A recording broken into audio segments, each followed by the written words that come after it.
Ya estamos de vuelta con los columnistas Cristian Valdivieso, Pablo Ortúzar, se integra Quique Mujica. Muy buenos días. Muy buenos días. ¿Qué nos traes esta mañana? No, yo estaba leyendo la entrevista al embajador de Estados Unidos. ¿Qué habló de la candidatura de Michelle Bachelet? ¿Qué dijo? Mira, tres cosas me llamaron la atención. Uno, dijo que estaban preocupados de que Chile fuera más seguro y de qué programas ofrecer y qué recursos ofrecer. O sea, si va a haber algún acuerdo con Estados Unidos, así como la DEA se instalaba en distintos países afectados por el narcotráfico y tenía injerencia política dentro de esos países. Bueno, ¿qué va a pasar acá? Habló también de China, le pegó una repasada a China grande, diciendo que los chinos no cumplían lo que prometían, esto por BYD, que no se instaló con la planta de litio, y esto se suma a una serie de encontrones que hemos tenido con los chinos en el último tiempo.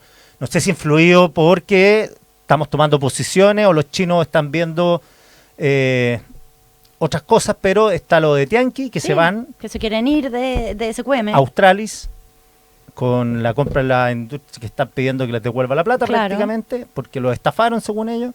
Está BYD, que dice la verdad que no me dieron los permisos, me voy, de la planta de litio no quedó nada, y Chile dice no, es que no cumplieron. Entonces son encontrones que no son tan... Tienes razón, no había unido los puntos que está pasando como con distintas empresas. No son tan comunes, o sea, con la empresa alemana no tenemos los mismos problemas. Otro problema más, los chinos hicieron el hoyo del metro con una tuneladora. Sí, pues la tuneladora que se echó a perder quedó parada. a los 5 minutos. Se echó a perder. Y ahora no pueden sacarla. Claro. Parece que sacarla es igual de caro que hacer la línea entera. Sí. Claro, y eso atrasó o está atrasando, el metro pretende que no, pero cuando uno reportea, hay en el mundo corporativo chileno, abogados, ejecutivos, hay muchas aprehensiones con los chinos, porque está yo me acuerdo que una vez Sebastián Piñera nos invitó a una conversación, los directores de medios, y estaba negociándose la entrada de Tianqi a SQM, desde ese tiempo. Claro, y una de las preguntas que le hicimos a Sebastián Piñera, bueno, ¿y Tianqi, los chinos, son privados? Y Piñera así como que se rió. Entonces, esto y dijo lo de Bachelet, por cierto, dice que no se ha tomado la decisión, pero después agrega que siempre es mejor trabajar con personas ideológicamente afines, y dice, la izquierda va a presentar a sus candidatos a la ONU y la derecha va a presentar a sus candidatos. Si uno revisa que Colombia, Brasil y México presentaron a Bachelet, y Bachelet de izquierda, uno dice, bueno, Colombia Estados Unidos también se sumó a la candidatura. Eso decía el Mercurio hoy día, sí. Pero decía la pregunta, no sé, a mí también me llamó la impresión. Sí, y Uruguay estuvo a punto de subirse ahora, hace poco, y no por una cuestión de timing, pero también Uruguay de izquierda. Entonces, de las palabras del embajador uno dice, bueno, está diciendo que Bachelet es la candidata de izquierda y que ideológicamente es mejor trabajar con personas afines. Pero no es la candidata de China. No sé, si es la candidata de China, yo creo que la sepulta ahí. Para Estados Unidos. China no ha planteado, no se ha sumado ninguna candidatura. Si por el momento oficialmente hay dos candidatos. Exactamente. Michelle Bachelet y el candidato argentino. Cristian Valdivieso.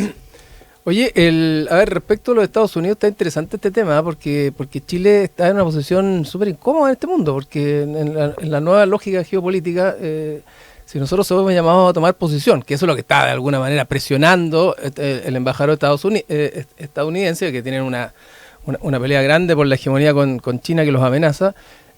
Chile está horquillado, tenemos que jugar ahí en el medio campo y siempre tirarle pelotas hacia China, tirar pelotas a Estados Unidos, pero no podemos tomar una posición nosotros. Nuestro principal socio comercial sigue siendo China, y es donde va la mayoría de las exportaciones de este país. Claro, porque por lo tanto, el embajador dice, China ni siquiera está dentro de los 7 países que más invierten en Chile, y nosotros sí, pero no habla lo que dices tú, obviamente, pues nosotros exactamente, la mayoría de nuestro principal socio comercial, y nosotros además estamos obligados a tener una posición equidistante respecto a todos los poderes, porque nosotros tenemos que vivir en un mundo globalizado, y por lo tanto si nosotros tomamos posición por un país, por Occidente, por Oriente, como queramos llamarlo, quedamos absolutamente constreñidos a una realidad económica que no nos va a favorecer en nada. Entonces es complejo, y más aún creo que es complejo si lo que se busca con esto es que el gobierno entrante tome una posición pro Estados Unidos muy claramente. Tipo Milei, digamos. Tipo Milei, exactamente. Porque ahí nos dejan en una posición incómoda, y yo creo que lo que estaba buscando el embajador de Estados Unidos es eso, efectivamente, que el gobierno entrante tome esas definiciones.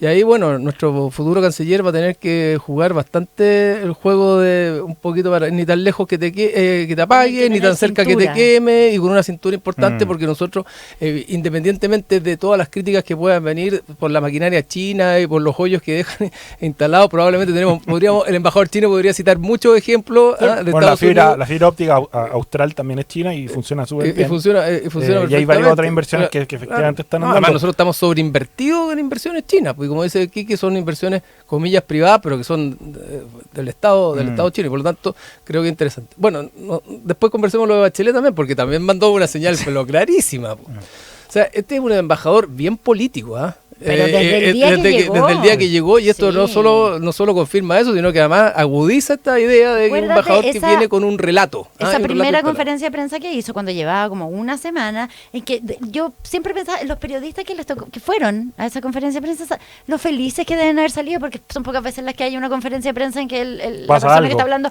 dice tantas cosas, dijo que no le daban las cartas credenciales, que no lo habían citado en la moneda. Y acuerdo cuando salió a leonar y a gritar con los manifestantes venezolanos. Ahora, cuando sacaron a Maduro. Esta no es la primera intervención.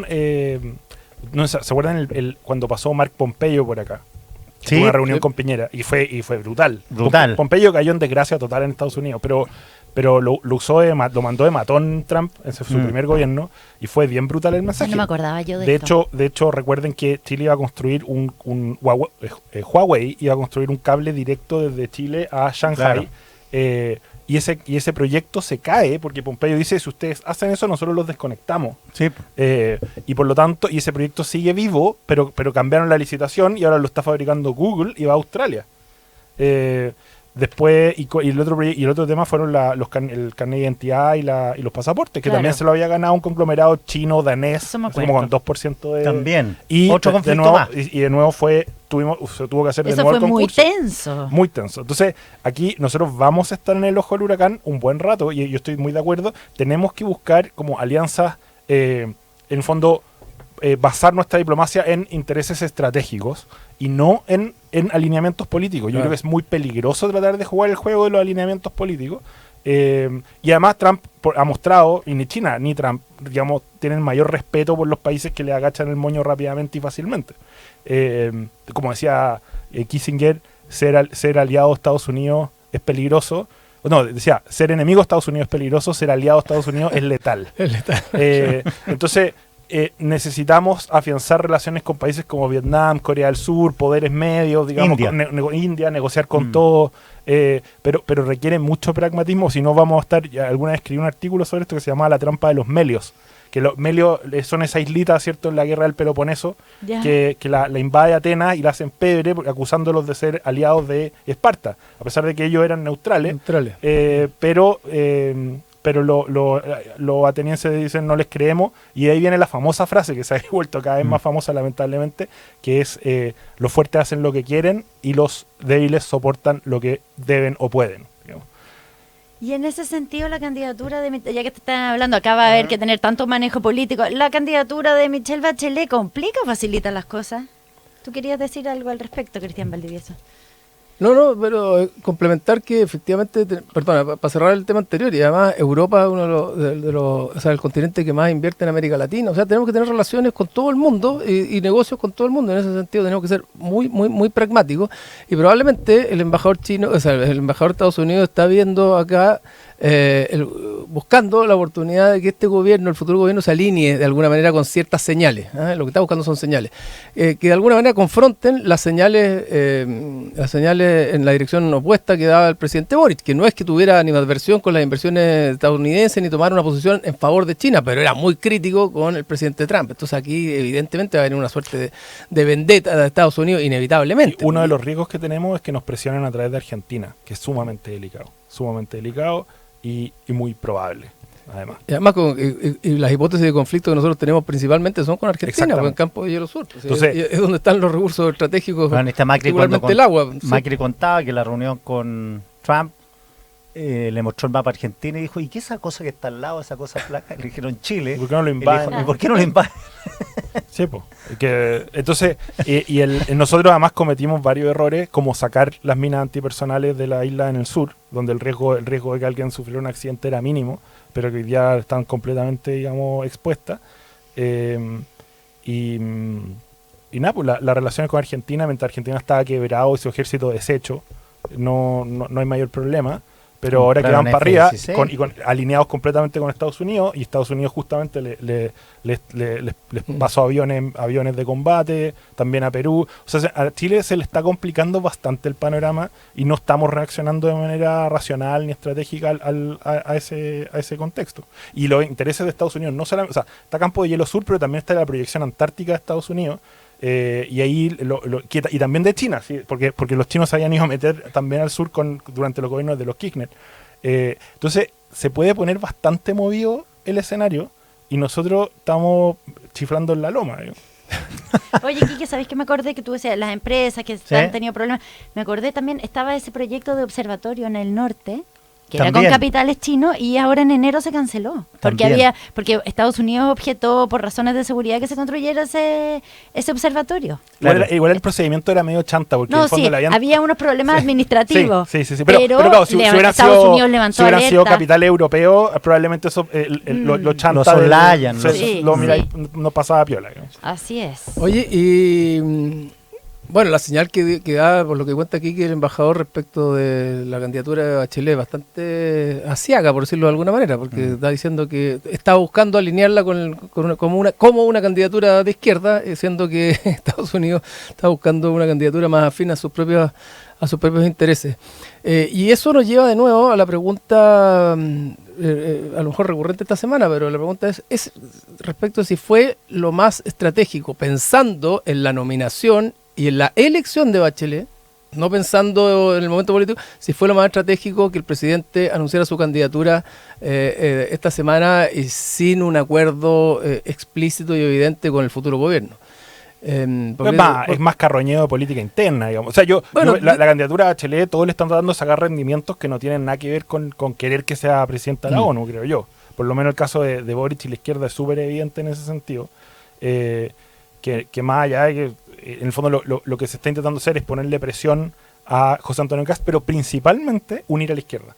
Porque ese es el punto. Boric lo dijo muchas veces, estoy preocupado. Esta tesis, ¿cierto? Mauro Basauri hablaba de estas dos izquierdas. O sea, hay toda una discusión en algún mundos de izquierda respecto a cómo organizarse, y la tesis de las dos izquierdas había ganado mucha fuerza, y Boric es contrario a ella. Él dice, no, tiene que mantenerse la unidad de toda la izquierda. El famoso legado que busca el presidente. Y que otra tesis de Bachelet, claro. Desde la DC hasta el PC. Ahora, la cantidad, y en el fondo traer de vuelta a Bachelet a la política interior a propósito de la elección de la ONU le sirve a Boric para eso. Ahora mi pregunta... Claro, la pregunta, perdona, que la pregunta es si le sirve a Bachelet para ser nombrada. Probablemente no, pero ya. Y la otra pregunta es si esta cuestión es una cuestión de política interna.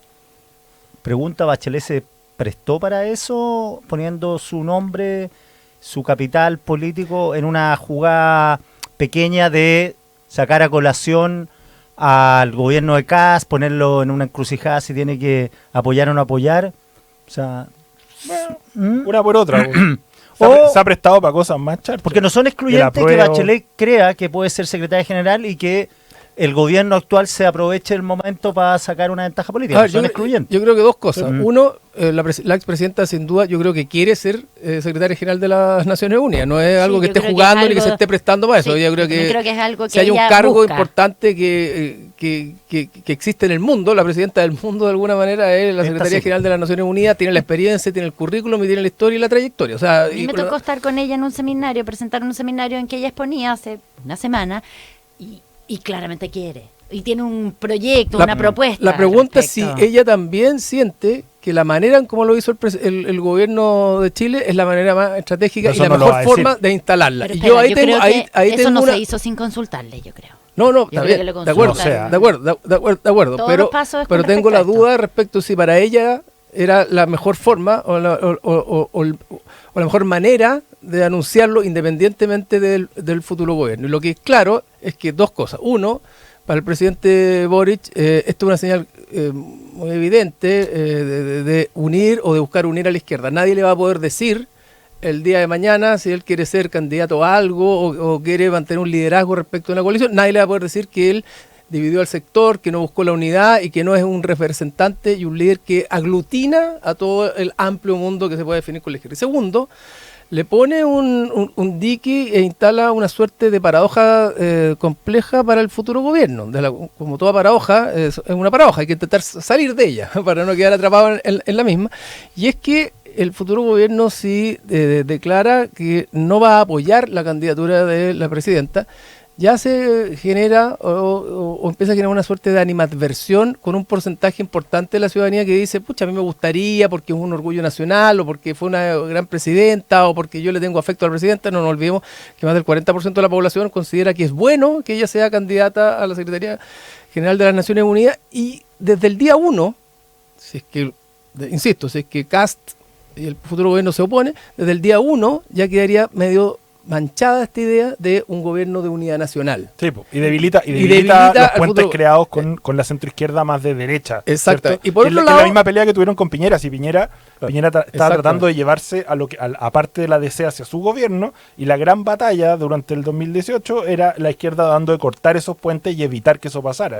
Claro, y por otro lado le pone una cuña también con el mundo, comparte su base electoral y con el mundo libertario, nacional libertario. Es decir, si es que él apoya y dice que la va a apoyar, bueno, los libertarios que hoy día son absolutamente antiglobalistas, anti-ONU y otras cosas, claro, y además, sobre todo, anti-Bachelet, ya con eso van a tener el argumento definitivo. En la mañana yo entrevisté a Cristian Lavé y dijo, ni una posibilidad de que José Antonio Kast apoye la candidatura de Michelle Bachelet. Ahora ellos se están quedando fuera del gobierno, es lo que le da más margen de maniobra a José Antonio Kast en ese sentido.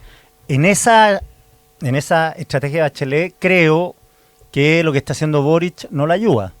Boric está haciendo un poquito lo mismo que hizo con Janet Jara, comenzar a ser vocero sin ser consultar, llamado a ser vocero, porque si la idea de Bachelet es que sea un proyecto de unidad nacional, se mete Boric y el 70% inmediatamente se eriza, o el 50% que no lo apoya. Entonces, también, claro, debería ser Boric la anuncia, obviamente, como jefe de Estado, y de ahí no empieza a responderle los Twitter a Arturo Esquella. Porque el presidente Boric ha anunciado esta candidatura, o sea, como esta semana estamos sorprendidos porque lo oficializó, pero la verdad es que esto es como el cuento del lobo estás, me estoy poniendo los calcetines, pues lanzó la candidatura cuando fue a la ONU en septiembre. La pregunta es cuánto está promoviendo a Bachelet. Dijo que la iba a oficializar y ahora la oficializó. Y hay una discusión porque hay gente en el gobierno que plantea que el futuro presidente sí sabía de que el presidente iba a... Pero si ya lo había dicho hace claro, como 2 semanas. Otra cosa es que sabía que iba antes del 11 de marzo ir a hablar y sin el presidente electo a promover la candidatura de la presidenta. Sí, lo más sorpresivo fue que lo hiciera con Brasil y con México. Y por otro lado, la señal del mundo republicano y del futuro gobierno es de sentirse, comillas, traicionado o al menos no involucrado en esta última decisión, porque si no, no hubieran dicho que esto es una ley de amarre o el mayor de todos los amarres, ni se hubieran declarado sorprendidos. Entonces, la pregunta es, ¿qué significa haber estado en acuerdo con el futuro presidente? Haberlo dicho, ¿verdad?, que iba a nombrarla y que iba a promover a la presidenta como secretaria general de las Naciones Unidas, o haber acordado hacer un lanzamiento y una propuesta conjunta. Yo no sé, no lo tengo idea. Pero en cualquier caso, la reacción de republicanos y de la oficina del presidente electo es de declararse sorprendido por el anuncio del presidente. Los apoyos internacionales también uno tiene que verlos desde el punto de vista de Boric, que lleva hace mucho rato también tratando de unir a la izquierda regional, ¿cierto? Entonces también puede ser otra agenda que tampoco esté demasiado relacionada con Bachelet, que por lo que se sabe no tiene tantas posibilidades de ser electa, sino de nuevo con el lanzamiento de la figura internacional de Boric. Cantidad de agendas que admite la Por eso población. algunos dicen que con Lula algo comentó, que lo dejó implícito, otro que fue explícito, pero insisto, la señal desde la oficina del presidente electo es declararse sorprendido frente al anuncio del presidente y de alguna manera no involucrado en esta nueva arremetida o inscripción, y absolutamente descolocados con que esto viniera de la mano del apoyo de México y de Brasil, que de alguna manera, con lo que si lo sumamos a lo que dijo el embajador de Estados Unidos hoy día, hace que para el gobierno, para el futuro gobierno sea más complejo apoyar a la presidenta Bachelet desde el momento que instalada la idea que es como o lo que se quiere instalar, es la candidata de la izquierda regional. Claro. Y ahora Petro. Y de la escasa izquierda regional, porque Claro. está... No, lo que te digo yo que lo que dice Cristian es cierto. Aquí el tema de la candidatura es Bachelet. Si fuese Lago o fuese Frei Ruiz Tagle, esta discusión no la tendríamos. La derecha hubiera dicho, vamos. Pero es Bachelet porque a la derecha la eriza Bachelet. A la derecha no le gusta Bachelet. Entonces, y menos le gusta cuando apoyó a Jara, supuestamente cuando tenía que mantener presidencia como candidata. Y la misma Jara dijo, no, la presidenta no se puede referir a estos temas porque está en su tema internacional. Y al otro día Bachelet apoya a Jara. Entonces, al final, está difícil para Kast porque, salvo Felipe Kast, que está a favor de la candidatura, hacen el ejercicio hoy día en el Mercurio de 29 diputados oficialistas, de 29 diputados que le preguntan, solo a una está a favor, Jimena Sandón. 13 se abstienen y 15 están en contra. Claro, porque el enemigo político de la derecha chilena es Bachelet. Sí, Claro. el segundo gobierno de Bachelet es el gobierno más ideológico desde la recuperación de la democracia, no el gobierno de Boric. Sí, el gobierno de Boric fue cualquier cosa al lado del segundo gobierno de Bachelet, donde tuvo mayoría e introdujo la mayoría de las reformas que hoy día tienen, digamos, en educación, en economía, en la política electoral. Son todas reformas de Bachelet 2. Ahora vamos a tener que dejar esa conversación pendiente para ir a los recomendados. Cristian Valdivieso, ¿qué nos trajiste de recomendación? Oye, yo quiero recomendar un libro que no es nuevo, que me lo encontré buscando otro libro, que lo leí hace un tiempo y se llama Salvar el Fuego, del escritor mexicano Guillermo Arriaga. Ya. Es un libro muy entretenido, debe ser del año 2020, 2021, y una novela que cruza dos mundos complementarios muy improbables en México, el de una mujer de clase alta y el de un homicida, ¿verdad?, que está preso por graves delitos. Pero el trasfondo de esto tiene que ver con la sociedad mexicana, donde el Estado llega tarde o simplemente no llega, y donde finalmente la violencia empieza a organizarse como un poder independiente. Es muy nítido, además de manera muy entretenida y muy directa, nada metafórica ni nada de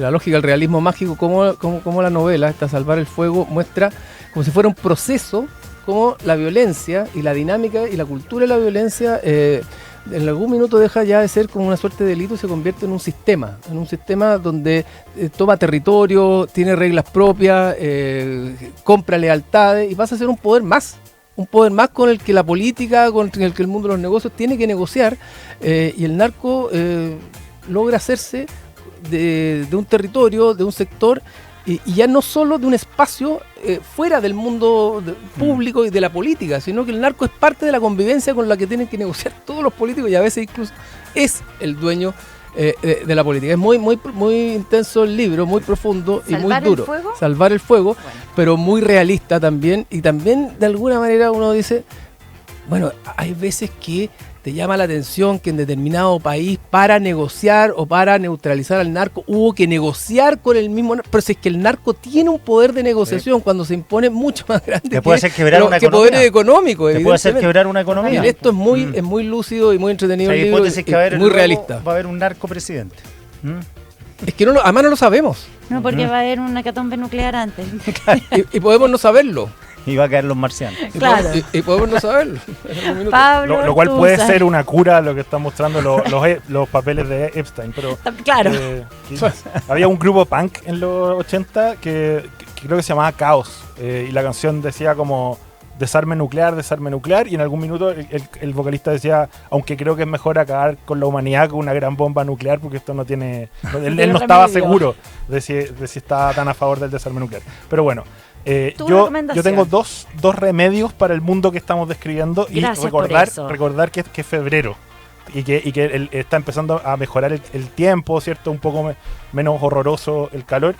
Uno es La Ciudad de Dios, de San Agustín, que es un libro clave para lo que viene, junto con, obviamente, la Guerra del Peloponeso de Tucídides. ¿Por qué es clave para lo que viene en corto? Porque a Agustín le toca la decadencia y el hundimiento del Imperio Romano. Y la Ciudad de Dios en particular es un libro que uno lo reconcilia con esos periodos de destrucción y de crisis, digamos, global. Porque el hundimiento del Imperio Romano, por los romanos, es el fin del mundo, básicamente. Entonces es un libro clave que hay que buscar y hay que leer, creo yo. Ya. Y uno lo reconcilia. Sí, o sea, de saber que en el fondo, a pesar de toda esta destrucción y caos, ahí no se juega lo más importante para el ser humano. Y dos, que también creo que es otro remedio está medio no sé si vieron la noticia, pero están sacando viñas en Chile. Se está achicando. Por la crisis del vino. Por la crisis el vino va para abajo, el consumo de cerveza va para abajo, pero hay una especie de canto del cisne en el tema de los licores en Chile, que tiene que ver con la aparición de un montón de proyectos interesantes. Uno sin duda es Quintal, que es de la misma creadora del Emporio de la Rosa, ¿cierto? Tere Undurraga, que políticamente aquí no hay ninguna afinidad y tampoco somos parientes. Por si acaso, ninguna de las cosas que voy a recomendar tienen que ver con eso. Ni es No placement. estás haciendo no es placement. No, y ella tiene este proyecto de gin que se llama Quintal, y para un gin tonic en la tarde viendo las noticias sobre... Tiene una capacidad de emprendimiento. La Tere sí, pues, y Undurraga además y una capacidad para los sabores, porque ella inventó casi todos los sabores del Emporio de la Rosa, de los helados originales. Entonces, y el gin Quintal, la verdad es que está muy bueno, y para ver las noticias sobre cómo viene el desastre nuclear, la verdad es que está mejor gin, todavía, dices tú, con un ya. gin tonic. Ya. Morir Esto ya curado. También está... No, yo Por eso que estamos consumo en horario responsable. de protección de Sí, menores sí, de edad. Exactamente. Y también salió el primer single malt chileno, que tiene un nombre bastante extraño, se llama Lord Kiltrow. Yo lo probé, es del Valle de Casablanca, pero hecho con cebada del sur, de la Patagonia. Bien interesante, efectivamente el gin logra captar los sabores de los lugares donde es añejado. Este añejado en barricas de vino y tiene unos sabores como de frutos secos, unos sabores bien del Valle Central, lo cual lo hace un whisky bien interesante y extraño. A mí me gustó, me pareció muy interesante. Se llama Lord Kiltrow. Y por último, para la gente que anda en el sur, está en Trajo la Chiloé. barra completa. Sí, es que, bueno, he estado dedicado a esto en el verano. A chupar. Está en Keilen, hay una destilería que se llama, creo que Keilen, y ellos producen un gin que se llama Far Away, y que es muy interesante, con sabores fuertes de madera chilota, especialmente ciprés de la Guaiteca y tepa, lo que le da un sabor potente, muy interesante, también afín, digamos, a las guerras nucleares. ¿El gin no deja estéril? Ese es un mito. No, ciego. No, eso fue. ciego. Es que Ciego. eso es interesante. Estéril a los cigarros nevados. En los 80 y 90 apareció el mito, cuando el pisco comenzó a competir con el gin, se hizo correr el mito de que el gin te dejaba ciego. Era una Y es muy chileno. Una guerra comercial. Es muy chileno. Y luego el gin desaparece, efectivamente. Aparece el ron y otros destilados. Y ahora recién comienza a volver porque se ponen de moda las microdestilerías. Stevie Wonder y José Feliciano tomaban gin, mira cómo quedaron. Ese es un mito totalmente chileno. Yo me acuerdo cuando yo era niño, iba a otros países y hablaba de ese tema. Pero a mí nadie tenía idea. Nadie tenía idea. Pero nos ayudó a defender el pisco. Oye, ¿tienes algo que recomendar? Cortito, este es un libro que me recomendó cuando Eugenio Guzmán era columnista acá, o sea, a ti tantos Hace años hartos atrás. años. Y me dijo, oye, lee Ciudadano, Ya. de Simón Chama, ¿cómo se pronuncia? Simon Chama. Simon Chama. Tremendo libro. Y ahora, claro, es un libro grande, y ahora, cuando le estaba leyendo el libro Dignos de este caballero, menciona a Chama como un inspirador. Absolutamente. Y volví a leerlo, es un libro para todas Para las el verano, vacaciones. para la vacación. No, gigante. O sea, hay que llevarlo con bolsa a la piscina. Pero es una cura a la ilusión Ciudadano, revolucionaria. Simon- Tremenda. ¿de Claro, Simon una Chama? crónica de la Revolución Francesa a partir de la gente. Muy bueno, Oye, muy muy bueno. libro. Los recomendados de esta mañana con los columnistas Cristian Valdivieso, Pablo Ortúzar, Quique Mujica. Muchas gracias a los tres por esta conversación.